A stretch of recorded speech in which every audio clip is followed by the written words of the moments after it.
Thank you for listening to Stories at Pink Meow Meow Audio. Hope you enjoyed the story. There are people you think that if you go far enough, long enough, they will automatically disappear from your life. I used to think so. I left this city for 5 years, leaving no contact, cutting off all connection with the past. But one thing I didn't expect was that there are people who, once they enter your heart, refuse to leave. Not because you chased them away, not because you were silent, they just stood there, waiting. And you are such a person.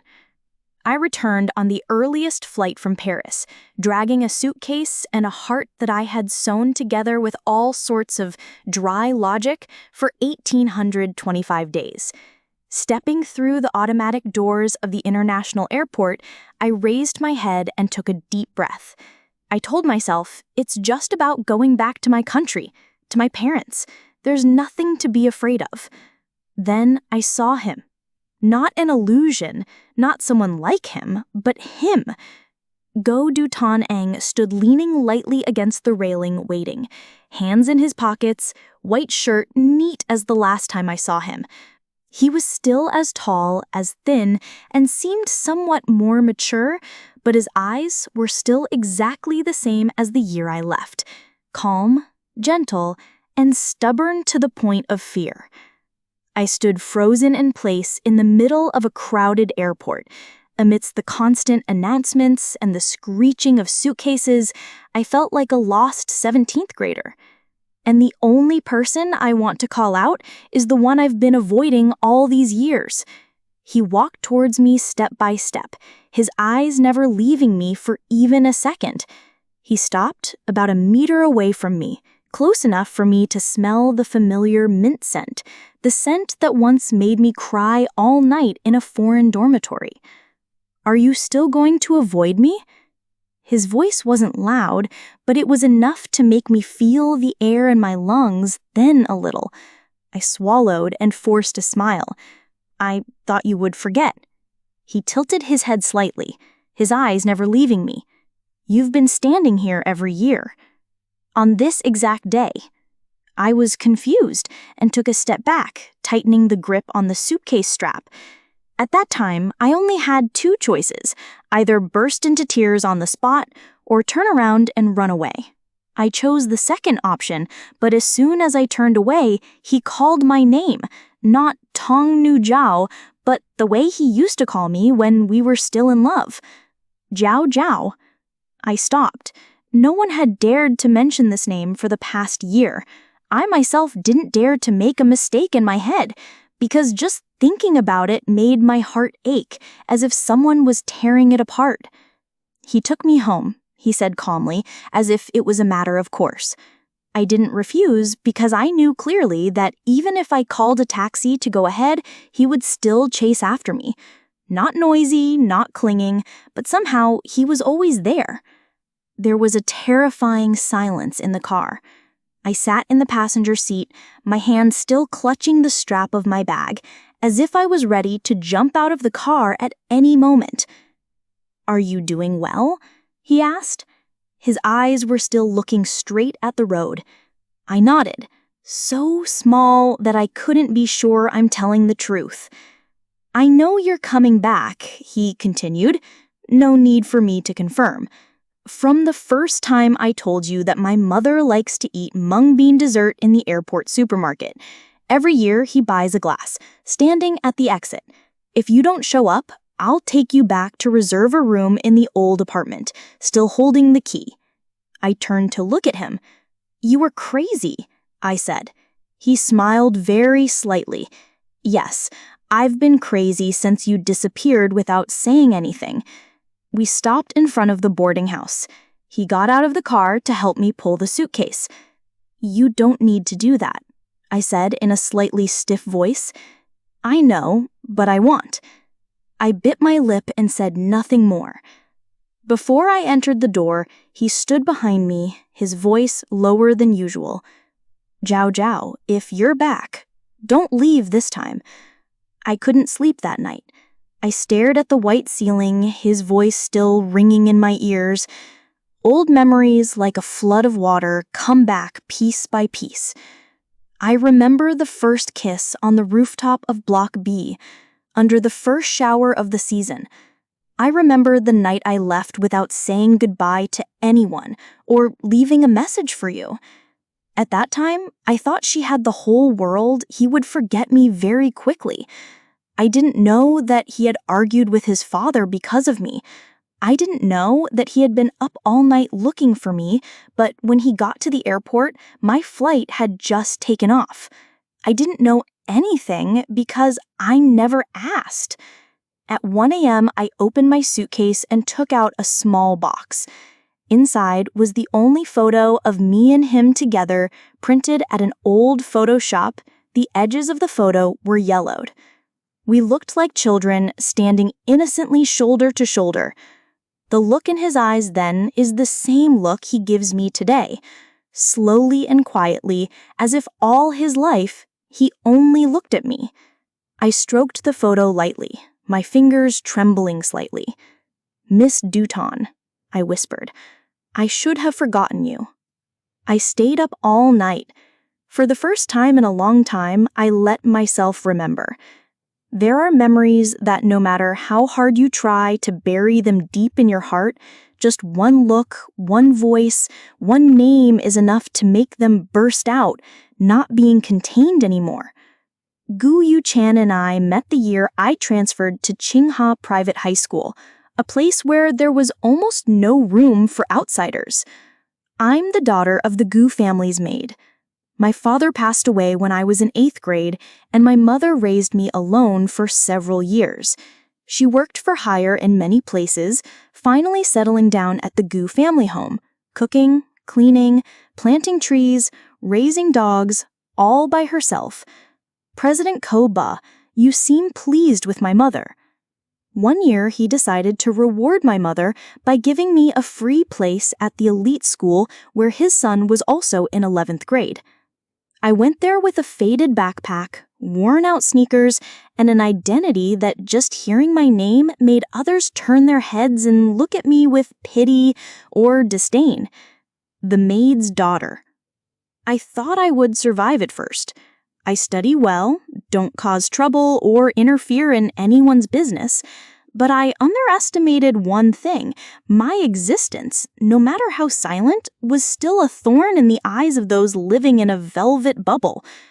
On the 3rd day of school, I was stopped at the stairs after class. A girl sprayed orange juice on my bag and said, "Do you think you can climb high just because you got into this school?" I didn't argue, just lowered my head to pick up my things and wiped each book. Only when they left did I dare to stand up straight. Go Douton saw that scene from the hallway upstairs. "I used to think you were the type of person who had nothing to do with my world. Son of the chairman of the Gu family, a top student, captain of the basketball team, always has a car to pick him up and drop him off at school, a shiny watch on his wrist, and indifferent eyes, as if he didn't care if anyone lived or died." But he came down the stairs, walked past the group of people who had just left, and handed me a box of tissues. "No need to clean everything. I will have new books tomorrow." I was stunned. Before I could say, "Thank you," he turned around, put his hands in his pockets, and walked away as if he had never existed. After that day, I discovered something strange. My friends who used to pick a fight with me suddenly fell silent. No touching, no sarcasm. Dirty books are replaced with brand new ones. And on my desk, every week there is a small chocolate bar. No name, no note. I'm not stupid. I know who. Go Douton is not the type to openly confess his love. He helped me quietly. We gradually became close through group study sessions, times of being on duty together in class, and slight nods when passing each other in the library. Then, one afternoon after extra classes, it started to rain. I forgot to bring my umbrella and was struggling under the porch when he ran back, his uniform soaked and his black hair stuck to his forehead. "Let's go!" He didn't wait for me to react, just held my hand and pulled me away, through the pouring rain, covering me with his own backpack. That was the first time I heard my heart pounding like it was about to jump out of my chest. We started a relationship that no one dared to name. No publicity, no promises. But I know I am unique, because in a world full of girls chasing him, only I am the one who waits for under the school gate every rainy afternoon.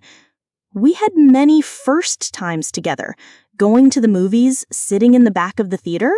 The whole time, I don't remember what the movie was about. I only remember his hand gently placed on the back of my chair. The first time he cooked noodles for me on the rooftop, the noodles were terrible, but I ate them all. The first time I fell asleep in the library, I woke up to find his coat draped over me. And the first time I knew what it was like to be in so much pain that I couldn't breathe. That evening, my mother called me down to the living room. The chairman was sitting at the table. In front of him was a thick envelope. He said to my mother in a cold voice, "You take good care of my family, I appreciate it, but your daughter should know her place." I stood on the stairs, my hands shaking. He looked at me and continued, "I don't forbid him from studying here, but if he continues to associate with my son, I'm sorry, I can't maintain this kindness anymore." My mother was silent. Her eyes were red. She said nothing, just looked at me, a pleading look, as if she wanted me to understand. Please don't make Mom's life harder. That night, I booked a flight to leave. I didn't say a word to Koduthan, didn't text, didn't leave a letter. I'm afraid I'll soften, afraid he'll hold on, afraid I'll throw away all reason just to hold his hand once more. I choose the worst way, disappear. 5 years later, he was still standing at the airport waiting for me. I saw that look, the look that belonged to the 18-year-old student. Because of me, he fought with his best friends alone. He once stood in the rain for more than 3 hours just to give me an umbrella. Who was I in your heart? Probably still the only one. And I never had the courage to admit that you were also the only one in my heart. I used to think time would change everything. It will make memories fade, make first emotions fade away like the wind across the lake. And then one day, I can look at you like a stranger, without emotion, without heartache. I overestimated my ability to forget and underestimated Gu Yuchen's stubbornness. After meeting him again at the airport, I thought he would back down. Like many other arrogant men, if the other side does not respond, they will know what to do and disappear. But Gu Yuchen has never been that kind of person. The next morning, I woke up early to buy breakfast for my mother, but before I stepped out of the gate of the boarding house, I saw his car parked right on the side of the road. The window rolled down, he tilted his head. Where was he taking me? I was silent for 3 seconds and then replied, "I can go by myself." He didn't argue, just pressed the button to lower the passenger seat a little. "I didn't take you away by force, I just want you to know that no matter how many times you choose to run away, I'm still right where I'm supposed to be." I said nothing but still got in the car, not because I'm soft-hearted, but because I'm tired of being tough in front of you. The walk from my dorm to the hospital was only 10 minutes, but it was the quietest 10 minutes I've ever experienced. I opened the door and stepped down, turned to leave, but he called out to me, and I stopped. There was an egg tart shop in front of my old school gate. I used to love eating it. I passed by it yesterday and saw it was still open. "I'll wait for you there this afternoon." I did not answer, but suddenly trembled slightly. That egg tart shop used to be our little meeting place when we robbed her. Every Friday afternoon after extra classes, he would stop by to buy me one, put it in his jacket pocket, and hand it to me with the words, "I can only review my lessons after I eat them." That afternoon, I came not for the egg tarts nor for the appointment. I just wanted to know if he still remembered or was just saying some random name of a hiding place. But he was really there. Parked the bike on the side of the road, standing under the awning to protect from the sun, holding 2 bags of hot bread. I bought it when the shop first opened so you could eat soft cake. I didn't smile, just looked at him and asked softly, "Do you still remember that I like to eat soft cakes?" He looked at me for a long moment and then nodded. "I remember more than you think." We sat down on a bench in a nearby park. The egg tart still has the fragrant smell of butter, soft inside, slightly crispy outer layer, exactly the same flavor as that year. I took a bite and then asked him what he had been doing for the past 5 years. He answered slowly, studied abroad for 2 years, then returned to the country to take over the southern branch of the group, now in charge of technology expansion strategy. I looked up in surprise. When he left, I was in my 2nd year in France. He nodded and added, "Did you know I applied to the same school as you?" I glared. "What, you didn't send it? But you were planning on coming to find me after things got better, but your mom called you." I stopped. He looked straight into my eyes and said softly, "She said she was doing fine with him. Don't make her more confused." So I stopped. I clenched my fists, biting my lip. Inside my chest was a jumble of nameless emotions. "So then you didn't look for me anymore?" He shook his head. "No, I'm not bothering you, but I'm still watching you." From afar? I was bewildered. He took out his phone, swiped to a photo album, and gave it to me. Inside were hundreds of screenshots, pictures of me. Photo of me in my class in college. Photo of me at an architecture exhibition in Italy. Photo of me standing next to a group of smiling friends. I asked, my voice choked, "How do you have these?" He replied, "Your personal page was set to public for the first few years, then locked. I still kept what I could." "Why do that?" He was silent for a long time before answering. "Because I'm afraid that if I forget your face and your voice, you will really disappear from my life." I couldn't say anything anymore. Just sat there, my hands shaking as I held the remaining egg tart, but I couldn't taste anything anymore. I used to think your love was something that only shines when you're young, when all emotions are easily ignited and easily extinguished, but I forgot that there are people who, once in love, will not know the way out. Koduthan is that kind of person, silent, stubborn, and determined to the point of making others both want to approach and be afraid. That evening, I received a text message from him. "It's okay if we don't answer, I just want to say, I am very happy today." I stared at the screen for a long time, intending to type a few words, then delete them. In the end, I just sent a sentence, "My cake today was still as delicious as ever." Less than a minute later, he texted back, "Then I'll buy it again next time." I did not reply, but in my heart I know that there are things that once mentioned will never be able to sleep again. And I'm slowly remembering how much I loved you. On Saturday morning, I took my mother to the hospital to check some test results. Everything was more stable than I thought. The doctor said my mother responded well to the medicine. As long as she kept her spirits up, things would be easier. I sat in the hallway waiting, the sunlight from the window shining on my hand. It was the same sunlight, this same season. Last year, I held a one-way plane ticket, running away from everything. There were memories that didn't come from people, but from the weather. I took out my phone, intending to open the contact list to call my best friend in France. "Gulen, you've been with me all these years away from home." But before I could dial the number, a message popped up on the screen. "Guyushan, can I invite you to dinner?" I hesitated, not because I didn't want to see him again, but because I didn't know if I would be calm enough to be around him again. But in the end, I still text back a very short sentence, "I'm in the hospital." 3 minutes later, he called. "Which hospital?" He was there in less than 20 minutes. Still white shirt, dark pants, silver watch on left wrist. He stood in the hallway, holding a cup of hot milk, looking at me with eyes as gentle as the early summer rain. Let me be bewildered. "What? Hot milk? You said you often have stomach aches when you're hungry for a long time." I took the glass of milk, my fingers lightly touching his hand. Just a small touch, but enough to make my whole arm numb. He sat next to me without asking anything more, just silently looking at my mother lying in the inner room through the frosted glass. He still visits his uncle from time to time.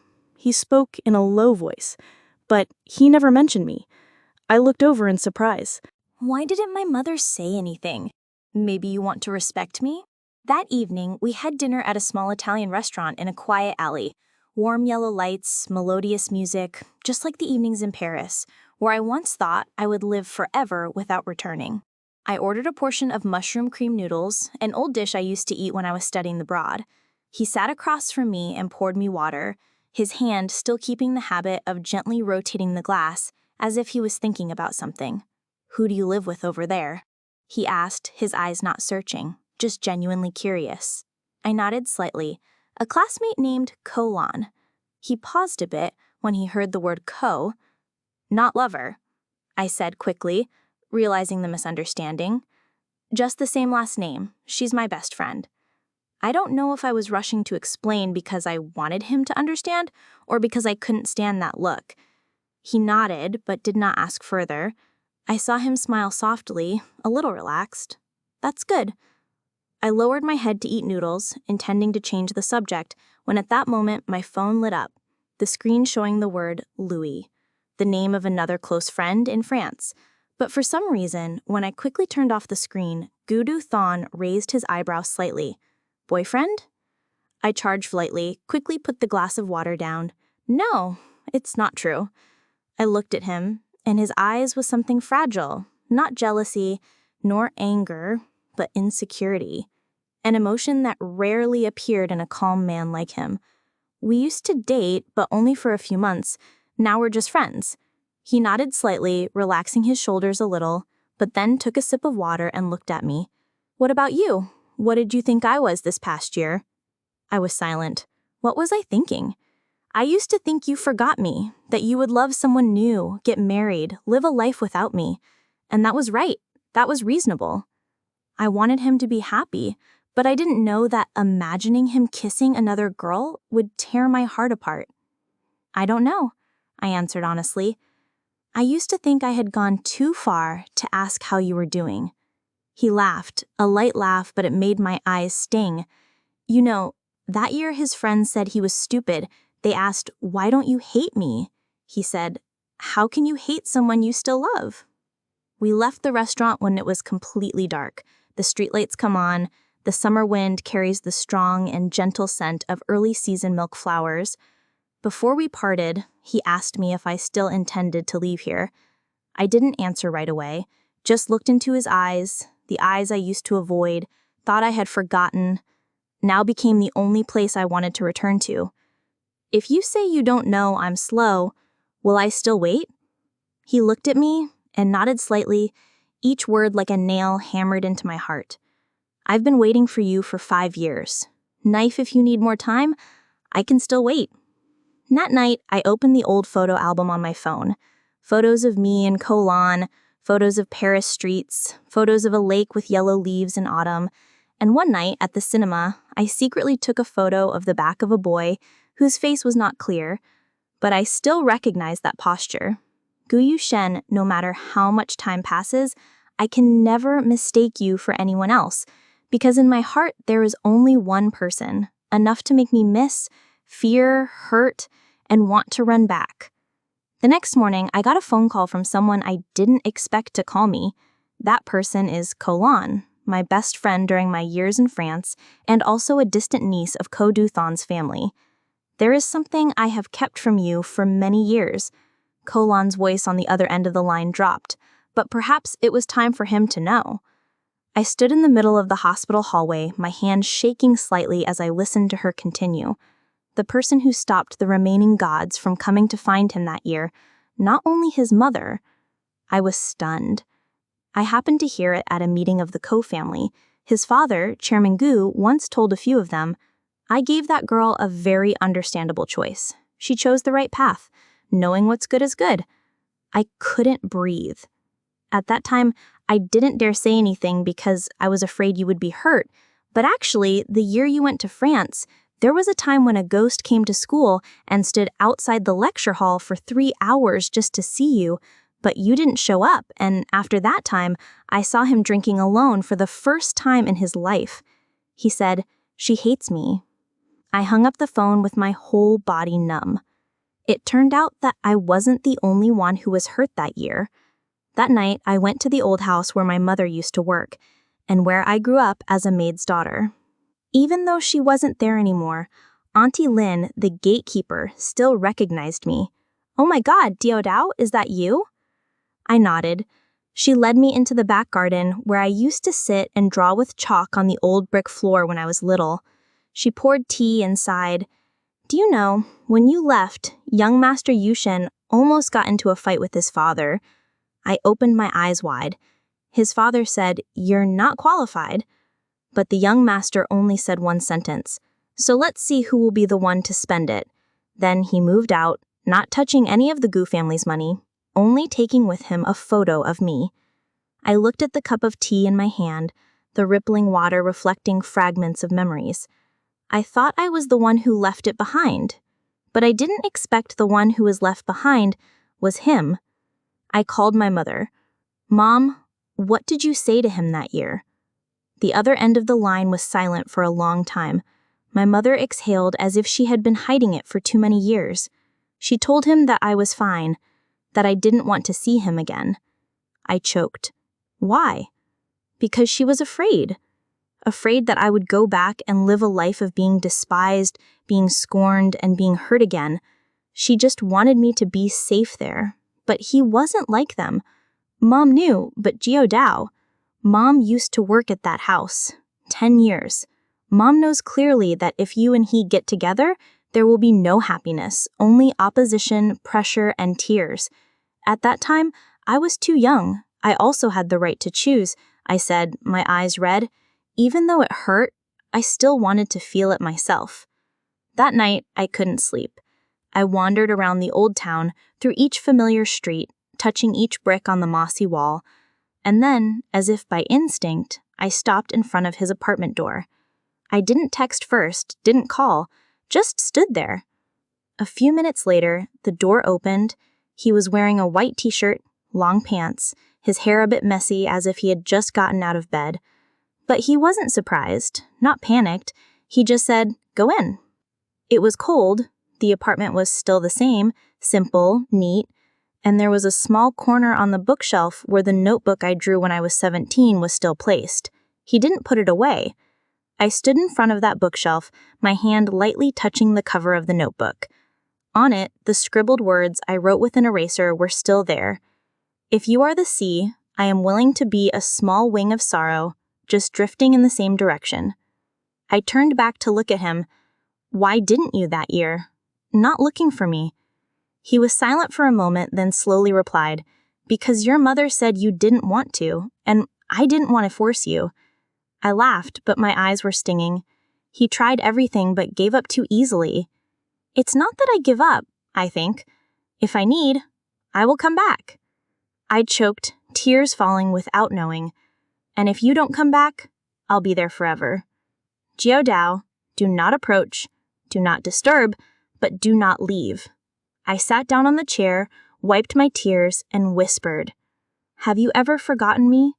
He shook his head without thinking. He forgot how to eat spicy food, forgot his old bank card password, forgot the way to his father's house, but he could not forget you. I covered my face and cried.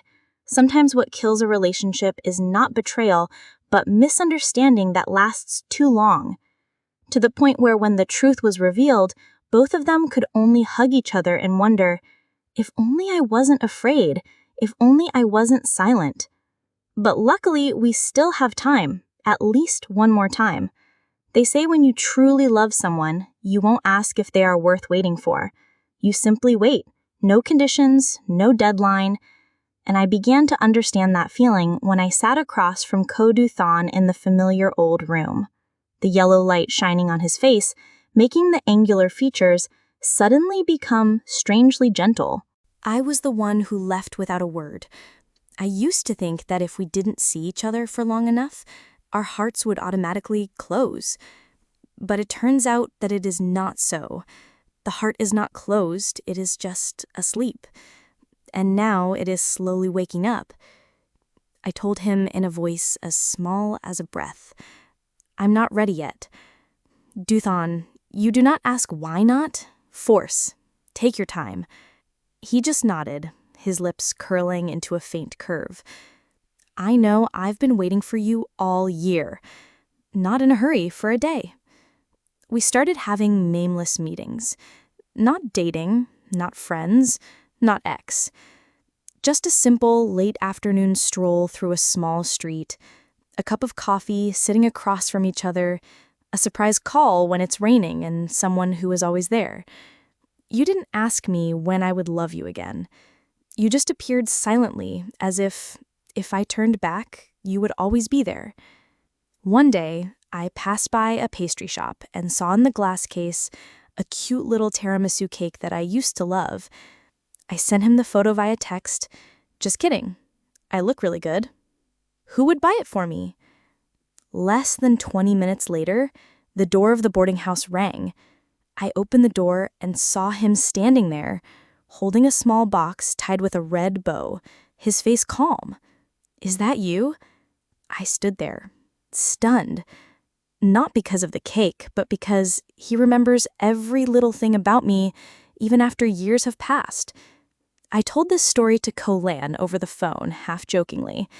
"I'm afraid one day I won't be able to escape him." Land laughed. "Have you ever escaped?" I was silent. That question was like an arrow straight through my heart. I thought I had escaped, had run far away, but it turned out I was just hiding, and my heart was still in the same place as before. One weekend afternoon, I went with him to the old bookstore. That place used to be the hiding place of two students who skipped extra classes, pretending to study so they could sit next to each other for 3 hours without being disturbed. The shop owner is still the same old lady. When she saw us, she smiled gently. "You two are back? Last time I saw the boy come alone, sitting, flipping through the diary with worn edges." I turned to look at him. He just smiled and bowed his head in thanks, as if he didn't want me to be embarrassed by it. We sat down at the familiar wooden table, flipping through books like old times, but no one focused on the pages.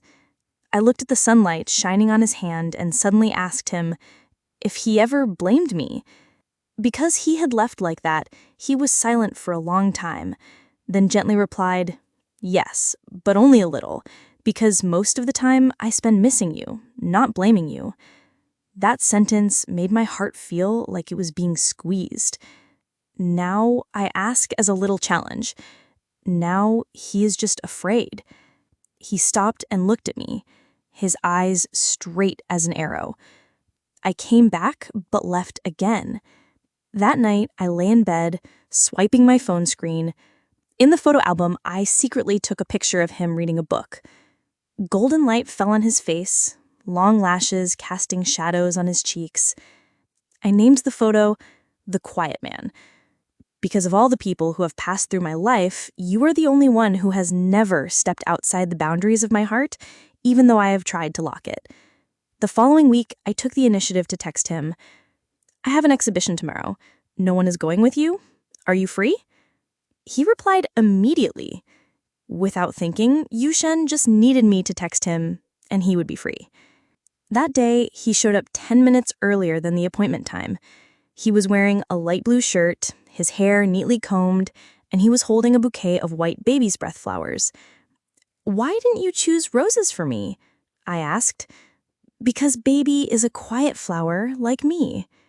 We walked together throughout the exhibition.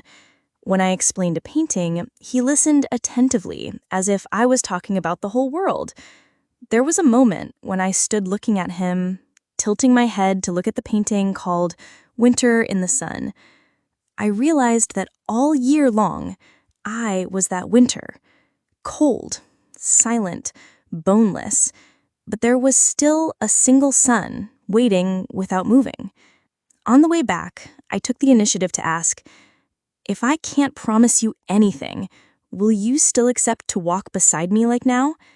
He looked at me without hesitation, "As long as you didn't push me away. I can't love you again right away like before, but I want to learn to trust you again." He took my hand, not too tight, not too loose, just enough for me to feel warm. "So let's start with the right hand. When you're ready, I'll hold both hands."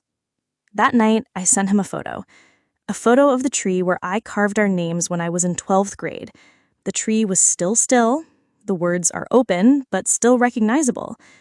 I think memories do not disappear, as long as we still want to remember. He texted back, "Duthon, you still want to remember, but I have never forgotten." I don't remember how many times I laughed that night. I only remember that it was the first time in many years that I truly felt lighthearted, sitting next to you. No longer tense, no longer having to force myself to keep my distance. Gu Yushen and I ate together in the small kitchen of my boarding house. Cramped, simple, but made both of them feel like they were back in their school days. No candles, no wine, just egg soup, stir-fried vegetables, and dim sum. I'm kidding. A CEO who eats salty like that, aren't you afraid of Fawn abusing your stomach? He shrugged. He ate instant noodles for the first 3 months he lived alone. No stomach is weak. I laughed and looked at him for a long time. Do you regret it? I asked. Soft voice, as if whispering to himself. About what? About liking a girl that he had to wait for 5 years for? He put down his chopsticks and tilted his head, his eyes stopping at me without regret. I just regret that I spent those 5 years alone. After dinner, we sat on the balcony drinking tea and listening to some light guitar music coming from the neighbor's house. On the table was a plate of cookies I had just baked and 2 old ceramic mugs I had bought at a flea market. I told him stories about winter days in France when the snow was so thick that you had to push aside layers to get out the door, about getting lost on the train for 3 hours because misreading the station name. The first time I went for an interview, I stuttered and couldn't get a single sentence out. He didn't interrupt or butt in. He just looked at me as if he was listening not only to the story, but to every piece of emotion I had packed away over the years. Do you remember me then? He asked very softly. I nodded. I remember a lot. I miss you every winter morning when I see snow on the window. Remember when I was drinking coffee and accidentally called Li Theng Duthon by the wrong name.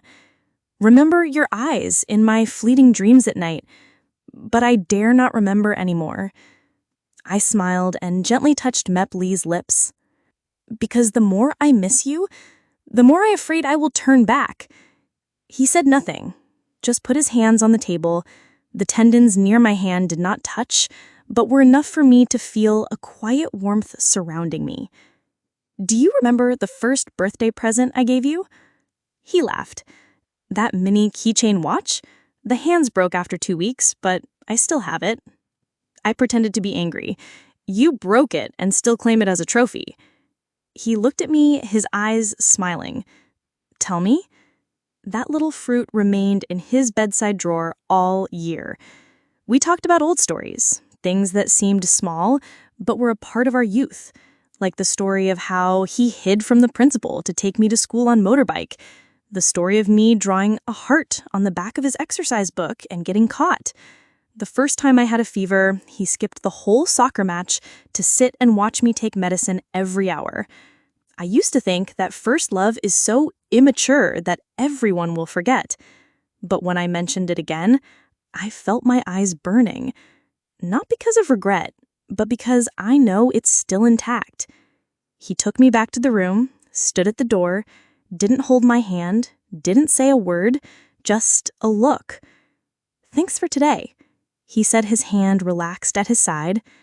He was so scared he would never be able to sit down and eat with her again. I looked at Yushin.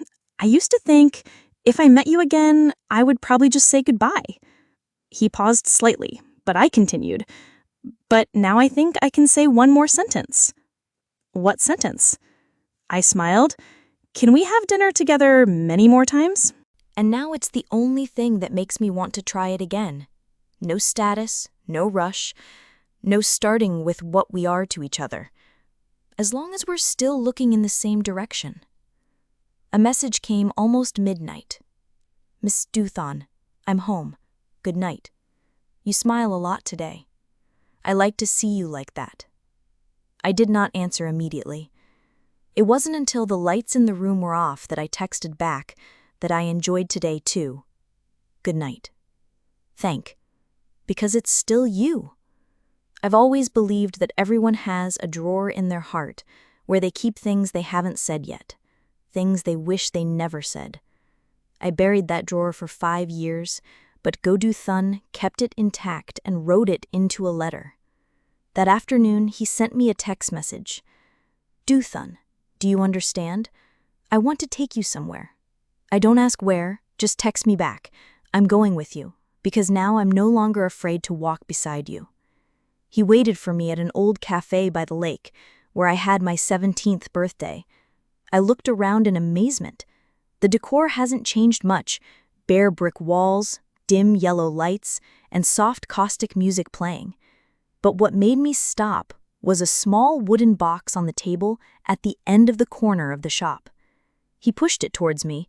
He intended to burn it on my 23rd birthday, but he couldn't do it. I opened the box. Inside was an envelope, and I immediately recognized his handwriting. Neat, straight, somewhat stiff like him when he was 18. I took out the letter, my hand shaking slightly. The letter was handwritten. Folded neatly, the paper was slightly yellowed at the edges. He didn't look at me as I read, just sat there gently swirling his coffee cup, as if it was no big deal. But I know it's big. Very big, because this is the first time I've heard the things you kept for 1,825 days.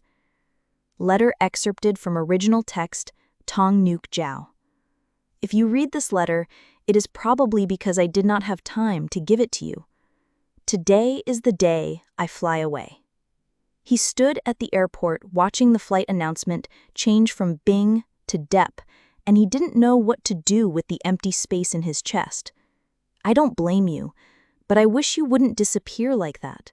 I wish you would leave a word, a message, a piece of paper, so I know where I went wrong. My dad said I wasn't worthy, but I never believed it. I just know that if you're not here, everything becomes meaningless. Do you know, the first time I saw you sitting alone on the stairs after class, your eyes were red, but you were still silently cleaning your books. I thought I wanted to protect that look in your eyes for the rest of my life, but in the end, I was the one who let you go. If one day you read this letter, I just want to ask if you were doing well. If you hate me, please hate me for your choice. But if you still love me, come back someday. I'll be here. Constant. Gu Yu Shen, who at 18 years old stood in the rain just to see you from the third-floor window. I read the last line and couldn't hold back my tears any longer. I didn't cry out loud, just tears flowed down slowly, wetting the page and blurring the words. I looked at him. He still had his head down, his eyes fixed on the lake in front of him. "Why didn't you send it to me?" I asked, my voice trembling. He was silent for a moment, and then replied, "Because I'm scared. I'm afraid you've moved on. I'm afraid my letter will only make you feel worse." I wiped my tears with the back of my hand and folded the letter, hugging it to my chest as if it were a part of my memory I had never dared to face. "Do you know if I read this letter that year, I might have come back?" He looked at me, his eyes softening, but I was back. That's enough for me now. We left the cafe as it was getting dark. The late autumn wind was cool and gentle, carrying the smell of wet trees and car exhaust. On the way home, I didn't say anything, just sat behind his car, leaning my head on his back like an old habit. He didn't ask what I was thinking, just reached behind me and took my hand, just gently enough. That night, I put the letter in my 18-year-old notebook, the notebook I took with me to France and never opened again. I added a line below the letter, "I wish you had sent it, but thanks for still keeping it." And for the first time in 5 years, I wrote back to him. No hand delivery, no box, direct to phone. "I still love you, but I want to learn how to love again as two adults. Not because of regret for the past, but because of wanting to hold hands in the future. Miss Tuthun." Then let's begin. No need to start over, just slow and steady from now on. I showed up at his house on a Wednesday night, unannounced, unplanned, with no reason other than, because I miss you. A missing that is not noisy, not urgent, not burning, but the kind of missing that is quiet like the sound of wind chimes in the middle of the night, gentle but impossible to ignore. In front of the apartment door, I stood still for a moment, my hand raised and lowered 3 times before deciding to ring the bell. He opened the door less than 10 seconds later, as if he had been waiting behind the wooden door. His eyes flashed with surprise and then softened very quickly. "Gao Dao." I nodded a little confused. I passed by. What a fool. His house is in a dead-end alley. Who can pass by? He looked at me, the corners of his lips curved slightly. "I passed by your house. At 9 p.m.? I bit my lip. Yes, I miss home. Which house? He tilted his head, trying to hold back his laughter. I took a deep breath and looked straight into his eyes. First time, not avoiding, not hesitating. I've run long enough. I'm tired. If I don't turn back today, maybe never again. But I know my heart is still here, next to you. He didn't say anything, just pulled me into his arms. Goduthan's hug was tight, but warm. Warm in the way that makes people not want to leave. I leaned my head on his shoulder. A moment later, I whispered, I won't run away this time. I promise. That night, I slept at his house. Nothing happened, other than the fact that we were lying in the same bed, back to back, but his hand was still holding mine from behind, as if he was afraid I would disappear in the middle of the night. I could hear his soft breathing and see his steady heartbeat. I closed my eyes and thought to myself, missed you, son. You're here. I won't go anywhere this time. The next morning, I woke up earlier than him. I stood in front of the bathroom mirror, looking at my face, the face that I hated looking at all year, because every time I saw it, I thought about what I had left behind. But today, I smiled. Perhaps for the first time in many years, I saw that my current self was no longer a breathless copy of the past, but a person brave enough to live for the present. Before I left, he handed me a small paper bag. Inside was a beige scarf, the label still new. He bought it in 2010. Last night, I saw a color that matched the jacket you often wear, so I bought it before you came back. He nodded. He believed one day she would need it. I took it and said slowly, I don't just need a towel, I need someone to give me a towel. He walked me to the door, leaned down and kissed me on the forehead. Xiao Xiao, from now on, if you feel tired, don't run anymore. Just stop. I'll come pick you up. There are scars that are not on the skin. They lie deeper in the eyes of the person opposite, in a fleeting sentence, in the way the whole room falls silent when you walk in. I got used to that feeling since I was little, used to being judged before I even opened my mouth. Because of my status, because of my origin, because I am the daughter of a maid living in a big house. And today, 5 years later, I stand in a room like that. Gu Yushen invited me to a small investor party. He said it was just a casual meeting to announce a new project. I hesitated, not because I didn't want to go with him, but because I was afraid to step into the world I was once pushed out of. But he looked at me, his hand squeezing mine lightly under the coffee table. I will not leave you alone.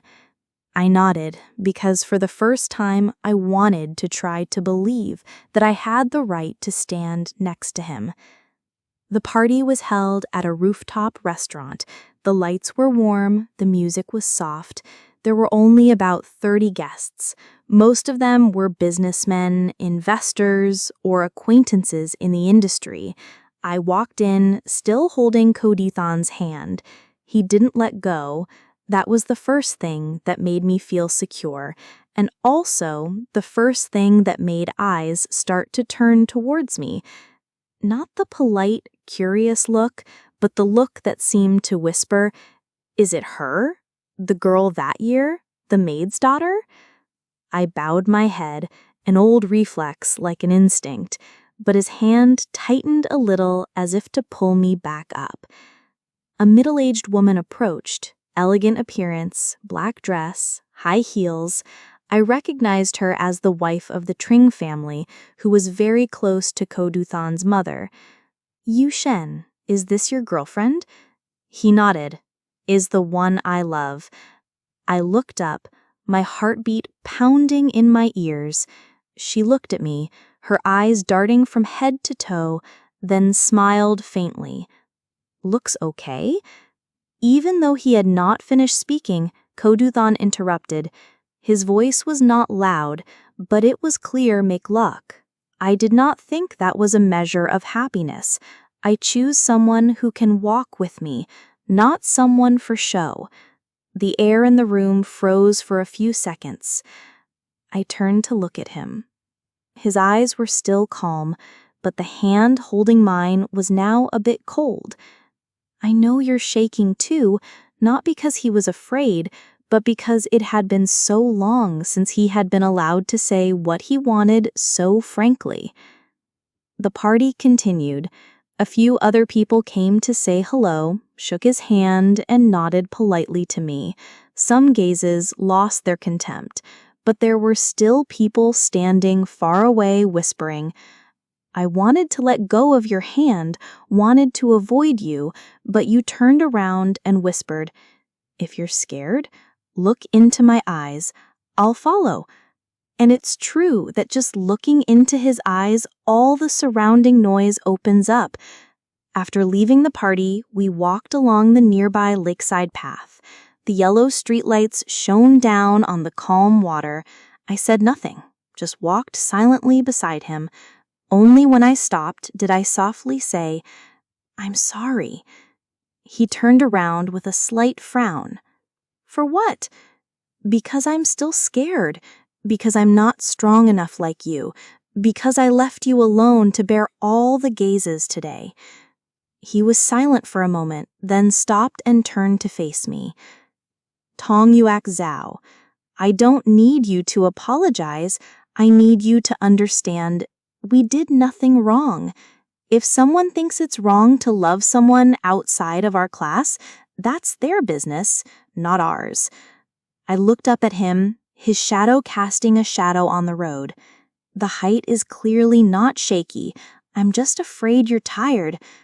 "I was tired." He nodded. "The most tiring thing was when you disappeared. And now, as long as you are here, no one can tire me." I laughed through my tears. It turns out that truly loving someone is when you feel that just standing next to them, you are strong enough to walk through all eyes. Before leaving, I asked, "If one day we have to choose again, will you choose me?" He didn't hesitate, didn't blink, didn't need to think. "I chose you from 17 years old until 28 years old and have never changed." That night, I went home and opened the electronic diary I had written on my phone during my time in France. I found a line written in 2021. I had just had an argument with my roommate and was crying alone in the park.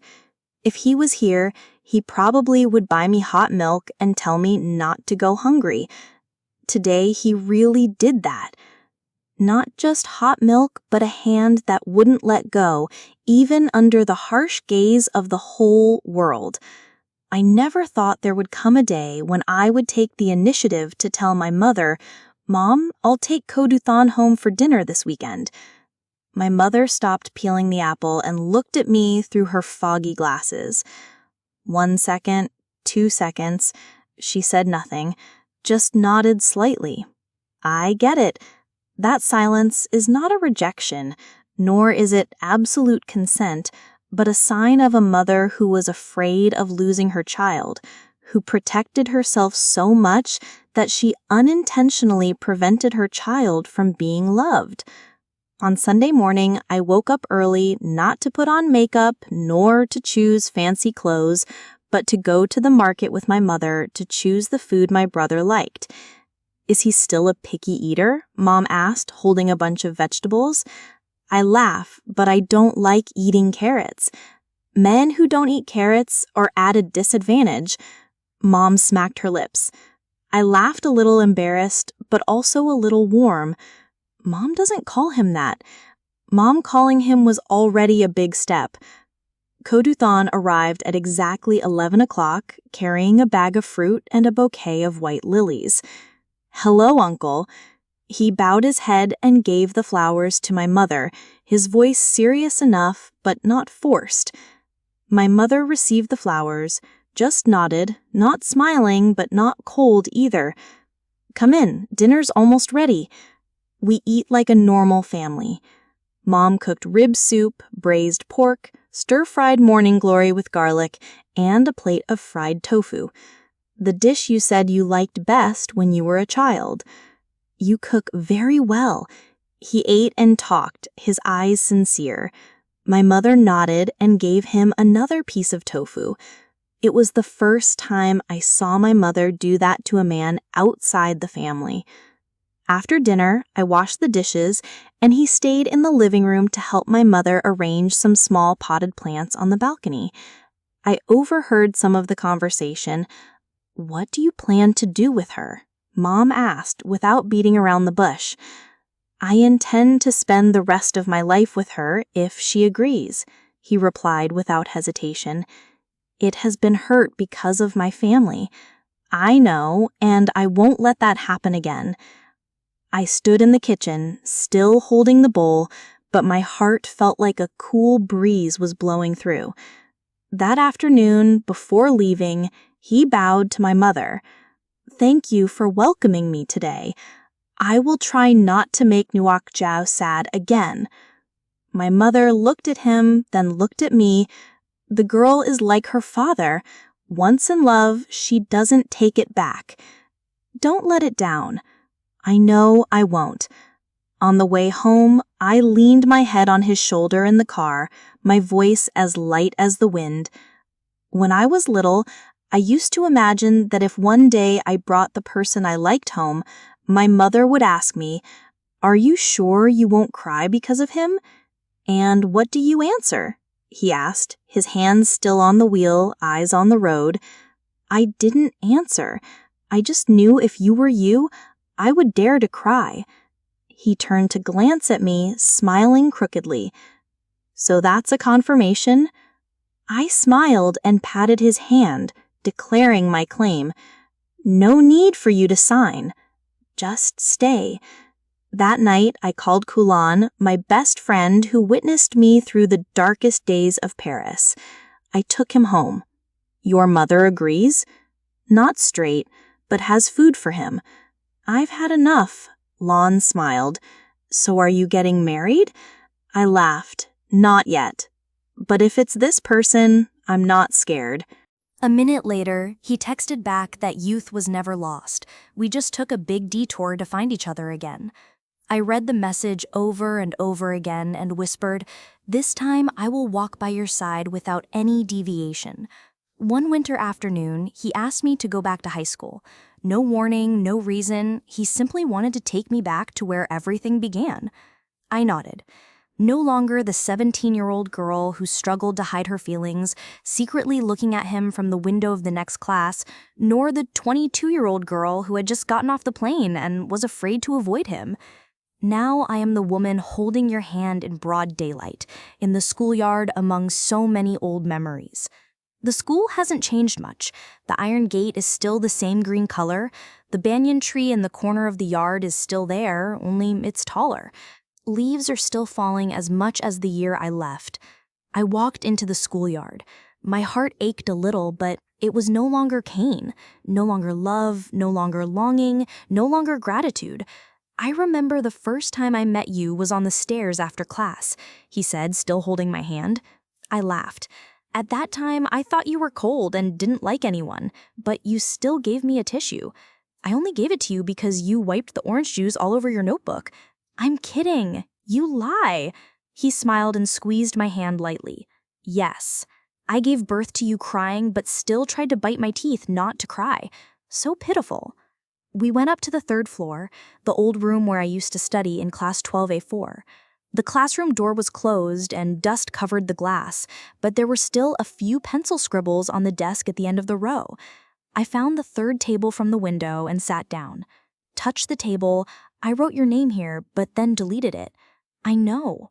I looked up. "How do you know?" "Because after you left, I went to class every day and sat in the same place you used to sit." One day, he turned on the light and the erased text was clearly visible. He read his name. I laughed through my tears. "It's not fair. It takes me 5 seconds to write, 5 minutes to delete, yet it only took him one glance to see it all." He sat down next to me, tilted his head to look at me, no longer writing.